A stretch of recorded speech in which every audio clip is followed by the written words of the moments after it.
En el mundo de hoy no es un secreto para nadie que las grandes potencias tienen sistemas ferroviarios bien estructurados y que parte de su éxito comercial y económico se debe a los trenes, ya sea para el transporte de carga o el de pasajeros. Y hubo un momento de la historia de Colombia en el que el tren era el complemento ideal para el transporte fluvial. Infortunadamente, más temprano que tarde, esa visión se echó a perder.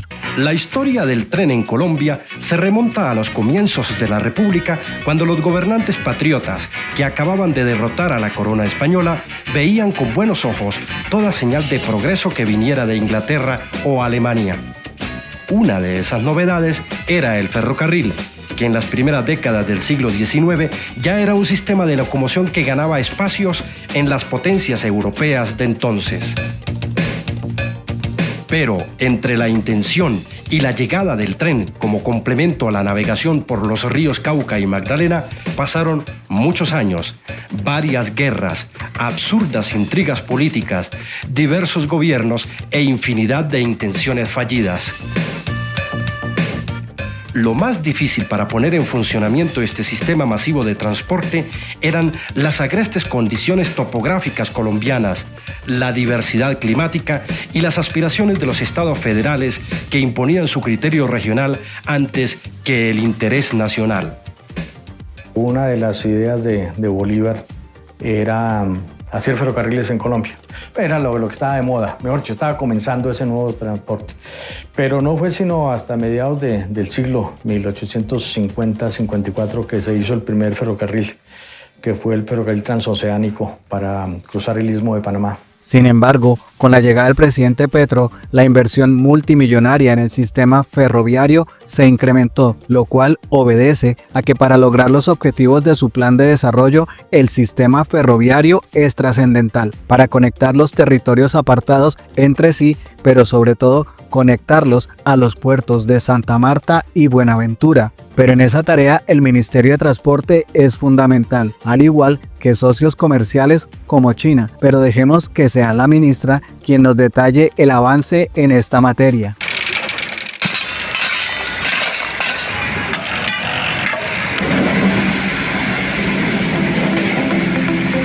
Estoy activo en la empresa, pues a través de las varias empresas que han habido desde el 2011. Lo que hemos venido viendo a través de estos tiempos, pues se ha visto que ya ha venido mejorando, ha venido creciendo, se ha venido incrementando. La reactivación de la vía férrea sería algo genial, no solamente para la región, sino para el país. Por fuera.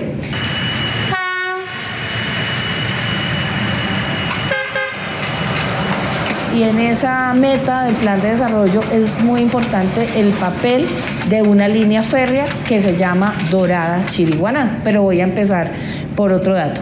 En Colombia tenemos más o menos 3.533 kilómetros de corredores férreos que abandonaron, que dejaron morir o que mataron con el tiempo porque había otros intereses. Mientras que los países productivos desarrollados conservaron e hicieron crecer sus trenes, aquí los dejaron en el olvido.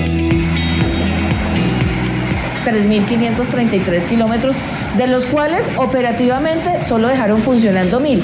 La meta nuestra es que operativamente funcionen más kilómetros, pero que además los que hoy funcionan a 20 o 30 kilómetros por hora, con una capacidad de carga reducida, pasen a la modernidad, se repotencien, mejoren la capacidad de carga de cada vagón, mejoren las velocidades y nos hagan más competitivos. Con esto uno que logra que la carga que se genera en el centro del país, por ejemplo Bogotá, que es la mayor generadora de carga, logre en un tiempo reducido sacar todos esos productos por la vía del tren hacia el puerto de Santa Marta y hacia el puerto de Buenaventura. Vamos a conectar el Atlántico con el Pacífico por trenes, Santa Marta, Barranquilla, Cartagena, para que salgan productos por trenes con Buenaventura.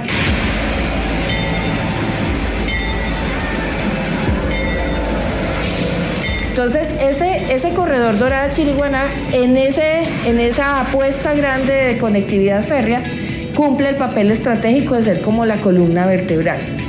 Primero porque son 526 kilómetros, es bastante. Y segundo, porque justamente es el pedacito que ayuda a conectar el centro del país en carga con ese corredor a Chiriguaná, que en Chiriguaná se conecta hacia Santa Marta. Además del sistema férreo, entonces también trabajamos sobre la lógica de intermodalidad. Por eso aquí no corre peligro el transporte de carga tradicional por carretera, porque ellos, digamos, también van a ayudar a alimentar toda esta cadena logística. También cumplen un papel para, por ejemplo, llevar carga a La Dorada, para llevar carga de municipios de la región hacia Bogotá, hacia Cali, hacia Medellín, hacia las grandes ciudades donde también se despacha carga hacia los puertos, y porque son complementarios. Ahí se cometió un error que generó una limitación, sin embargo, logramos subsanarla, y es que a pesar de que el presidente dio la directriz de que los trenes debían también movilizar pasajeros, y más ahí en La Dorada, Chiriguaná, usted habla con los habitantes de Honda, de Puerto Salgar, etcétera, son 25 municipios que se van a beneficiar, 5 departamentos. La gente tiene el recuerdo de los trenes.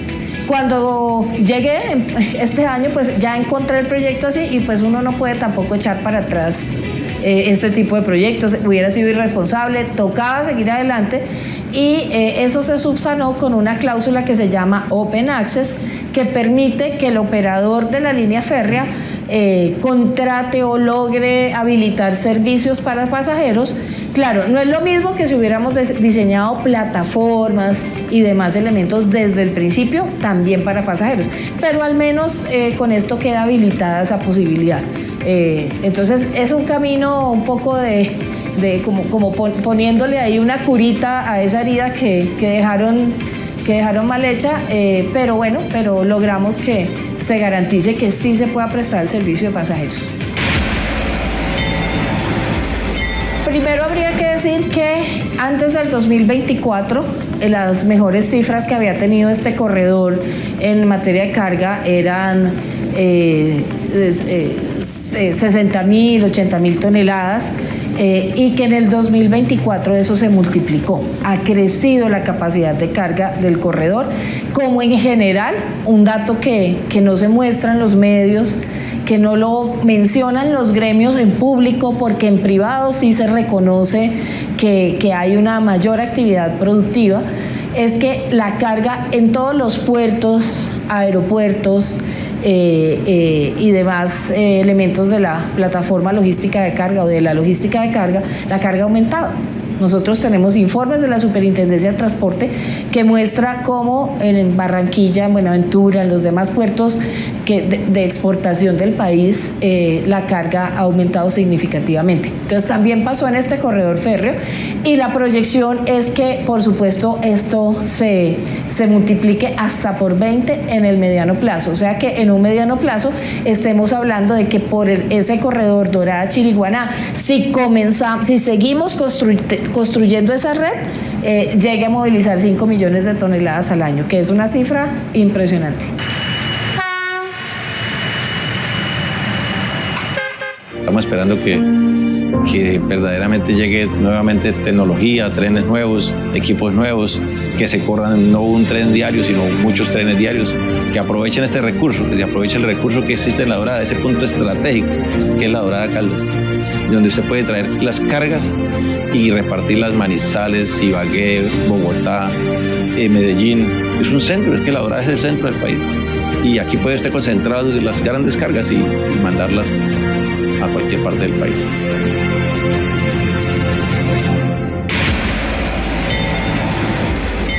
Hay algunos que se van a hacer por obra pública, es decir, una inversión del Estado.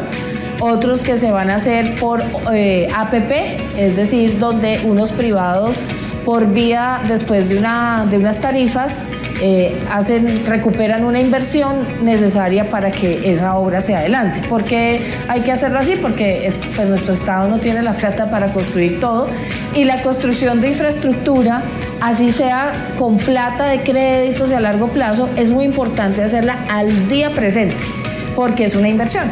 Entonces unos van por obra pública, otros por APP, y estamos en el ejercicio de priorización justo con el presidente. Por eso les propongo que más adelante, cuando ya tengamos el aval fiscal del Ministerio de Hacienda, porque desafortunadamente la plata no va a alcanzar para todos los proyectos, entonces ahí ya demos el reporte de que de estas obras queda garantizado con el recurso de vigencias futuras, ¿no? Que es la plata que va a llegar en el futuro, pero que la podemos, digamos, como separar para ir pagando estos proyectos. Ese entra en esos 1.000 kilómetros que no se murieron en operación, ¿no? Que siguieron funcionando.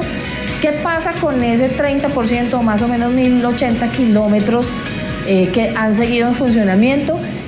Que claro, tienen una tecnología antigua, ahí se mueven 20, 30 kilómetros por hora, que es muy poco, con una capacidad limitada, pero se defienden muy bien y son muy importantes en sus regiones. Lo mismo en Bogotá, Belencito, ahí hay una inversión, un contrato de 180.000 millones de pesos que va en 65% de ejecución y se termina en 2026. Entonces, en ese momento, antes de ese momento, habrá que sacar otro proceso para que se siga operando.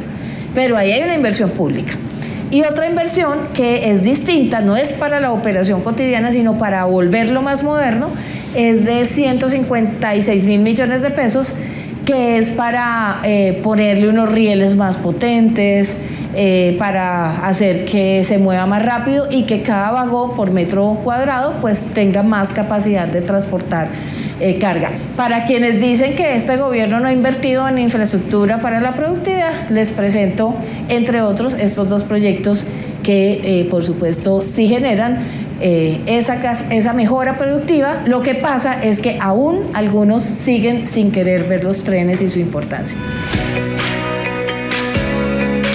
Y en particular es un proyecto de continuidad. ¿Por qué? Porque así se hace infraestructura.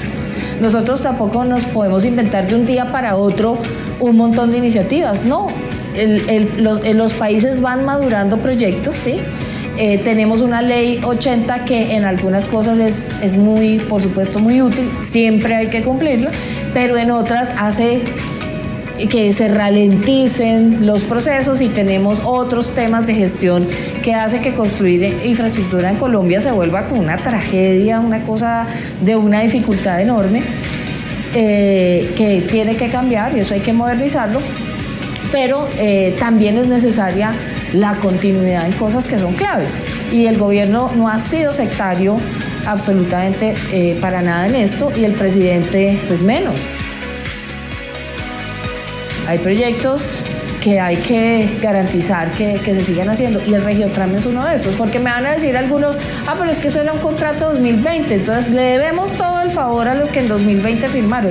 No, primero, aquí no se deben favores, esto es una obligación del Estado, y segundo, 2020 y estamos en 2025 y no se avanzó en la construcción de ese corredor férreo. ¿Qué ha hecho este gobierno? Autorizó un ajuste tarifario para sacar un recurso y poder financiar eso. Y el gobernador de Cundinamarca lo sabe y de hecho expresa permanentemente su gratitud con el gobierno nacional que se ha empeñado en ayudar a sacar este proyecto adelante.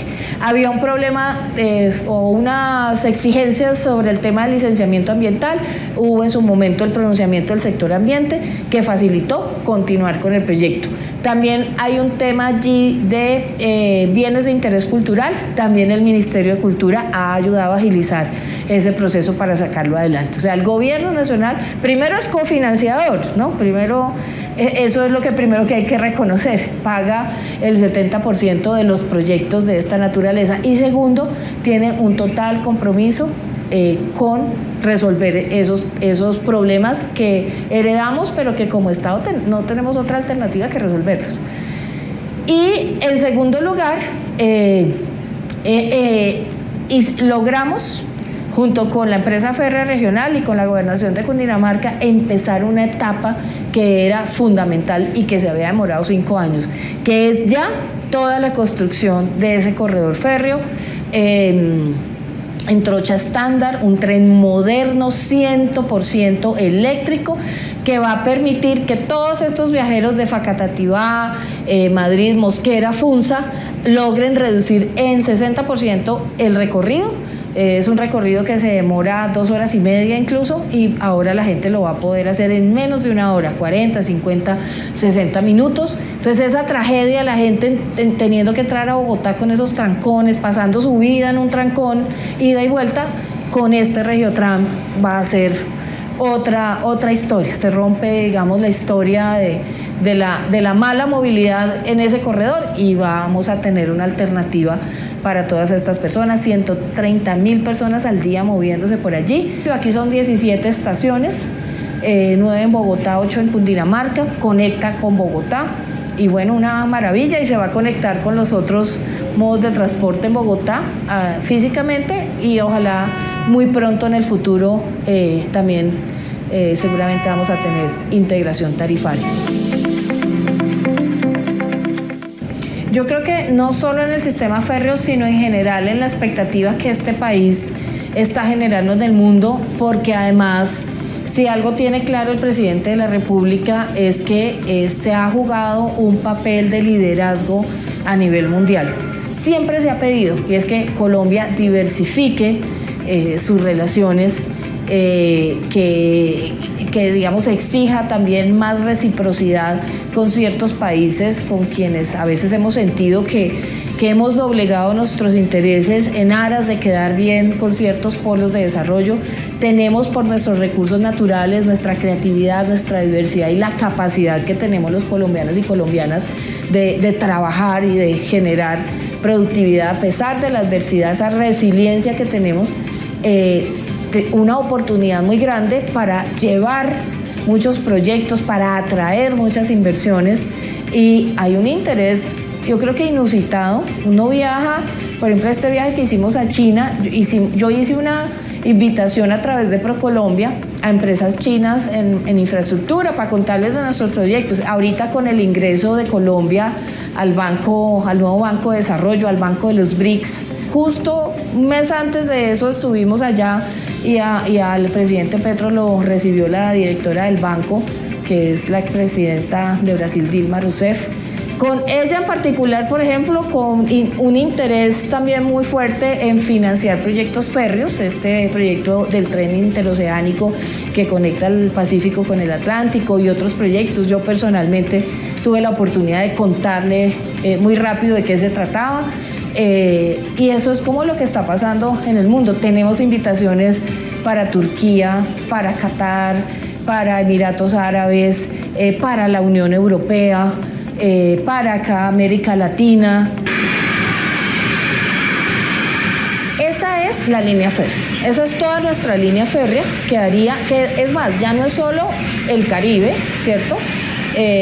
Porque el presidente nos ha pedido, y ya empezamos esa conversación y esa negociación, que hablemos con la empresa del Cerrejón, porque allá hay un tren que se ha utilizado toda la vida y solo para carga.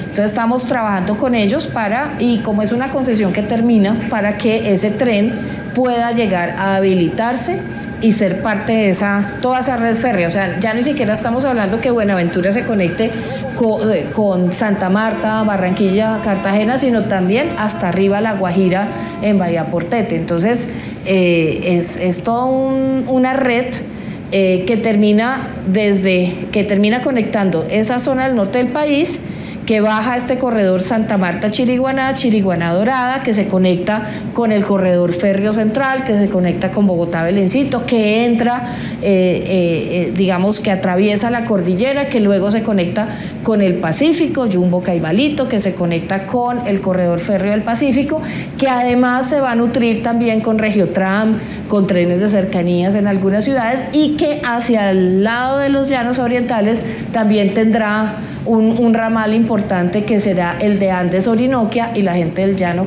quiere que llegue hasta Puerto Carreño. O sea, ese es el plan que hay que dejar trazado. Eso no lo hace un presidente, no lo hacen solo 4 años de gobierno, que es un plan que debe tener continuidad, sea quien llegue al gobierno.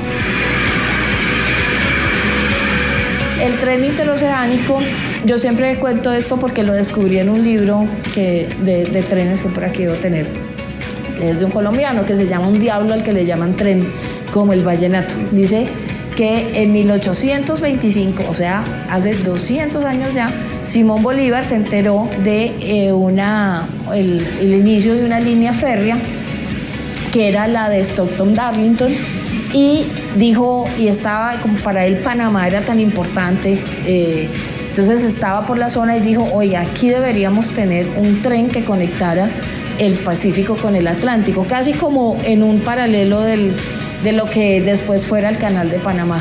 O sea, ese sueño, ese tren ya completa 200 años.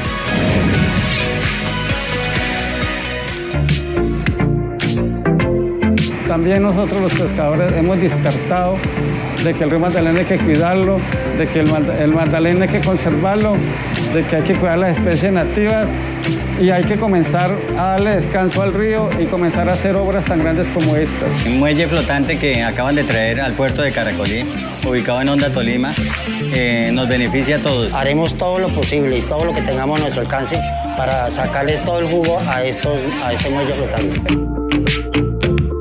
Una de las ventajas de invertir pues, en todas estas regiones es que se ayuda a reducir esas brechas. Cuando uno ve los mapas de Colombia donde se ha invertido en infraestructura históricamente, casi que usted puede trazar una línea así medio transversal y de aquí hacia arriba se ha invertido toda la vida. De aquí hacia abajo se ha dejado en el olvido toda la vida y junto al Pacífico.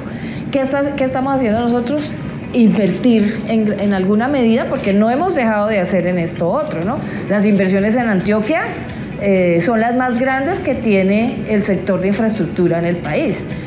No hemos dejado de hacer arriba, pero sí estamos dedicando un recurso importante para invertir en esa media Colombia totalmente olvidada en materia de infraestructura. 335.000 millones de pesos para puertos en la Amazonia, en la Orinoquia, en el Pacífico, en Bojayá, Beté, embarcaderos y muelles que cambian la vida de la gente, que hacen que con dignidad la gente pueda entrar y salir de su municipio por vía fluvial, que en muchos casos es la única opción para salir o para entrar, en lugares como Tumaco, en el Meta, Puerto Concordia, bueno, en fin, digamos, han sido... nosotros tenemos dos entidades que construyen puertos, que son Invías y Cor Magdalena. En Invías hay 34 proyectos terminados, ya entregados, que los está disfrutando la comunidad, y 37 en ejecución. En el caso de Cor Magdalena hay 12 terminados y 5 en ejecución. Cor Magdalena, sobre todo, pues es, como su nombre lo indica, en la cuenca del río Magdalena, mucho en Bolívar y toda esta zona. Es decir, 88 proyectos que o ya se entregaron o se están ejecutando. O sea, vamos cumpliendo la meta.